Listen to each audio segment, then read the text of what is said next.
back, HC Nation. Zach Edwards here with another episode of Stump the Creator. This is where you try to stump me at my own game, Historical Conquest. This is a really fun game because it has to do with like using everyone in history, people, places, events, documents, lands from around the world, all in order to do two things to win the game: conquer the world or bring world peace. So here we go. Today we're doing Stump the Creator. This is when you try to stump me at my own game. If you do, I send you a prize. If you come close or give me a really good question, I'll actually send you an honorable mention. An honorable mention could be a card, could be a few cards. I don't actually have it planned out when honorable mentions. It's based on different things. So I'll give you something, but I don't know exactly what it is. The prize is usually a deck of cards. So please send in your questions, get some prizes for stumping me, or try and try again. Okay, here we go. So today's question is brought to you by Gabe. Gabe had the last question last week and has another question here. Now this one just said Stump the Creator, so let's open it up. Okay, so this one is John Brown. Now he actually sent me the picture of it, though I don't think I can actually open the picture up here. So let me do this. Let me see if I can save image as. I'm going to save it into my downloads because I don't want to show you his email because it has his email address and stuff like that on it. So if I save it here, I should be able to open up a window and bring up downloads. And here it goes. Gabe, you are so helpful. I appreciate it. Last time he actually showed us his card for collectors of Historical Conquest cards. This is where you can buy, sell, and trade them. Now, this is one of the cards he has that he sent me. It might be still on his website. I'll also put the website in the notes for the Stump the Creator, so you can look up all the cards, and if you want to trade or buy some individual cards, go for it. Gabe's the one with the abilities for that. Okay, so we have John Brown. I don't even know what the question is. I just have his card. Okay. Going down lower in the email, it says, if my opponent plays the 6-Day War on the end, wait. Sorry. Plays the 6-Day War on me, and, well, hold off. I don't even know what the 6-Day War is, so let me pause this video, grab that 6-Day War. I'll be right back. Okay, here we go. So, bringing back, this is the 6-Day War card. The abilities are Interrupt. One of your lands gains 3,000 strength, then fights all of your opponent's lands in the same continent. Infinite attacks. So it's almost like the Siege of the Alamo card. This one says, if you win, gain 400 morale, and your opponent hands over those lands. Dang! Whoa! That's pretty bad. Okay, so what happened in the 6-Day War? This is when Israel was attacked by 4 different nations. We had Egypt. Let me see if it says it right here.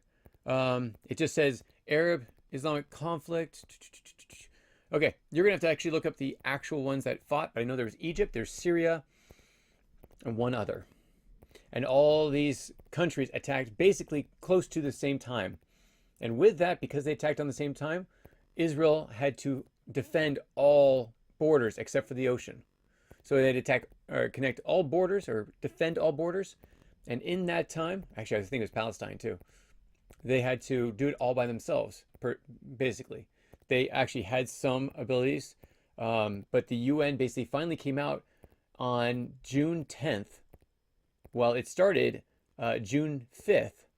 And because everyone else was being whipped so badly, UN called for a ceasefire, and it ended at that point. But Israel had crippled everyone around them. So, but they attacked Israel. So this is a very interesting story. Okay, so going back to the question, again, it says if my opponent plays the 6-Day War on me and I interrupt with John Brown, bring it, John Brown. Whoops, I don't know where that came from. Huh? Oh, it's in my downloads. That's why. So pulls up John Brown. Would this stop the 6-Day War? Okay, so in John Brown it says interrupt. Okay, it means he can play it at any time. Brown turns the tables. The attacker becomes the defender and increases Brown's lands attack by 1,000 for 1 turn. Okay, for the next turn, for that whole turn, he's up 1,000 points. So let's see. Brown turns the table. the attacker becomes the defender. Okay, now going back to the 6-Day War. Interrupt. One of your lands gains 3,000 strength. Then fights all of your opponent's land in the same continent. Infinite attacks. If you win, gain 400 morale, and so on and so forth. Okay, one of your lands. Well, as we know, only the attackers can declare war. So if the switch is flipped, they did it again. If it's flipped, that means that brown turns the tables, the attacker becomes the defender. That means the attacker can only attack once. Now, it does not stop the 6-Day War, because it doesn't say he stops it. He just turns the attacker into the defender. So if the attacker becomes a defender, he can't declare any more battles against any other opponent. Let me make sure that this doesn't contradict that. Then fights your opponent's lands in the same continent. Okay, infinite attacks. You can't attack if you're not the one it's your turn. So the attacker becomes the defender. You can't attack if you become the defender at that point. And that is for the, let's see, always does it. Brown turns the tables, the attacker becomes the defender, increases Brown's ability for one turn, for the whole turn. So at this point, whoever owns John Brown is now the attacker for the rest of that turn, until that person discards his cards and shows to the next player it's their turn to play. So yeah, it basically stops it, but they still get one attack in. Now, it's not an attack. At that point, it's a defense. And you know, whoever loses the defense loses 100 morale points. Sorry, whoever loses the battle, whether it's the defender or the attacker, whoever it is loses 100 morale points. So that's great. You may have skirted away from losing your lands, but it's you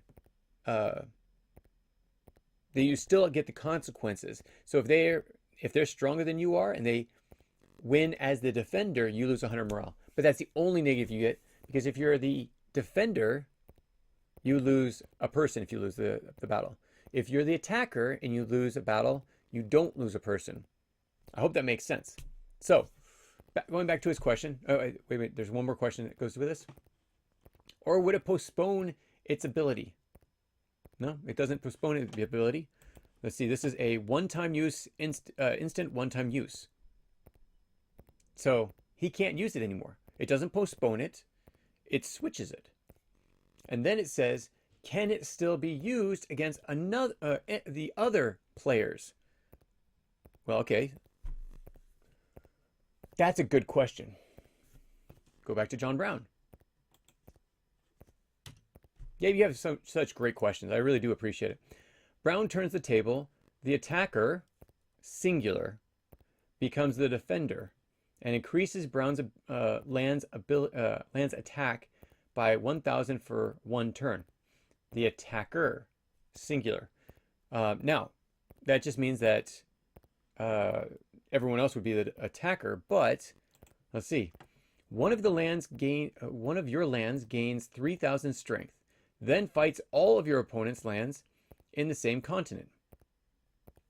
Okay, so to your question, yes, it could still be used in other lands. So if someone plays John Brown, that person is basically off the hook. They may have lost one attack, one battle, and lost 100 morale if they were weaker than the 6-Day War owner's army.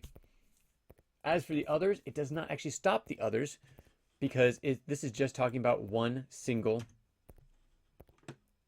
That is not subliminal messaging. Buy Totally Medieval math dice. Just kidding. That's not that. Let's see. Yeah, it just does it for that one person.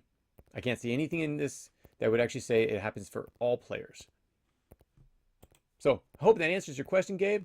That was a great question. I do appreciate it. You got an honorable mention last time, so we're not going to do another honorable mention. But I do appreciate this great question. Maybe next time. That should be a rule. Okay, I can't give you an honorable mention. I can give you prizes for Stump Me every time you send an email, but I can't give you an honorable mention every single time. I'm just going to make that little stipulation. Though, maybe your honorable mention might be a little bit better, because I still haven't sent it out. So I will send that out as soon as possible. And yeah, that's it.